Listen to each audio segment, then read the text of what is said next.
Public speaking, welcome to this tutorial video on how to access Noodle tools on your iPad. As you see, I've got the iPad screen pulled up here. And what I'm going to do is I'm going to use Safari to open up Noodle tools. So one thing that you need to be aware of is you should always sign into your Google account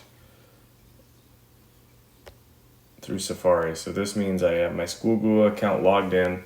I know that because I got a little picture there. I go to google.com, click sign in, make sure you log in as your student. And then I'm gonna click the waffle button right up here. And way down at the bottom, there's the Noodle Tools app. So I'm gonna click on that. It's gonna bring me to the website noodletools.com. Pretty sure if you just went to noodletools.com, you could sign in that way. But once you get logged in, it's gonna give you this screen here. And basically what Noodle Tools is going to do is allow you to keep everything that you do as far as a research project goes organized. It's going to keep a list of your sources and everything. And it's even going to be able to generate citations for you, which I know is one of the most frustrating parts of doing research, is making sure you have the citations done. But have no fear, Noodle Tools will do that for you. The first thing that I want to do though is create a new project. So I'm going to create a new project. I'm going to name it.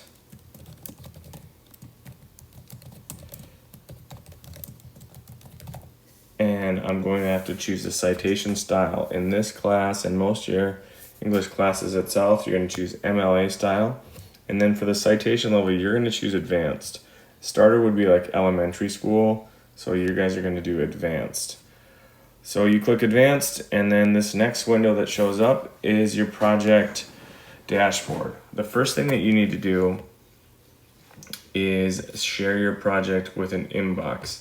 This allows me to be able to see what you got going on. So you're just gonna open up that share with project inbox thing and type my last name.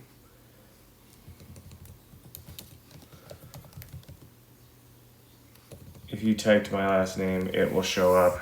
It doesn't work like that for me, but you put your name and then share your project inbox with Mr. Burke, and then when you're done, hit done. And then that way I'll be able to kind of look at what you got going on. The next thing you want to do, you can look up here. There's something called a research question. You're all going to start with a research question. We'll talk more about this in class, but everybody will have a question for research that they're trying to answer. And then eventually you'll come to a main claim hypothesis that you have after you've done a bunch of research.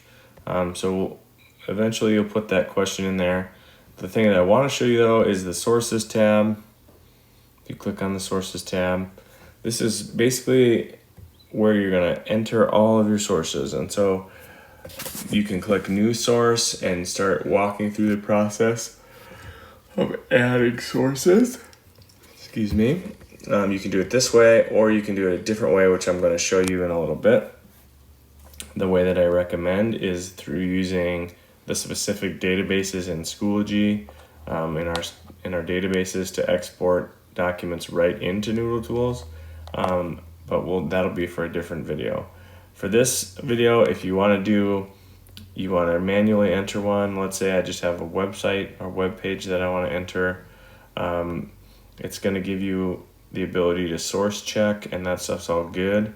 You can click on this and it'll teach you a little bit about fact checking a source, because that's super important. But if you want to skip that, or actually don't ever click that, go to continue, and then it's going to have you enter all the information for the source, and then it'll include it in your works cited. So I'm just going to move over to a project that I created a second ago before I made this video to show you what it looks like once you have a source in.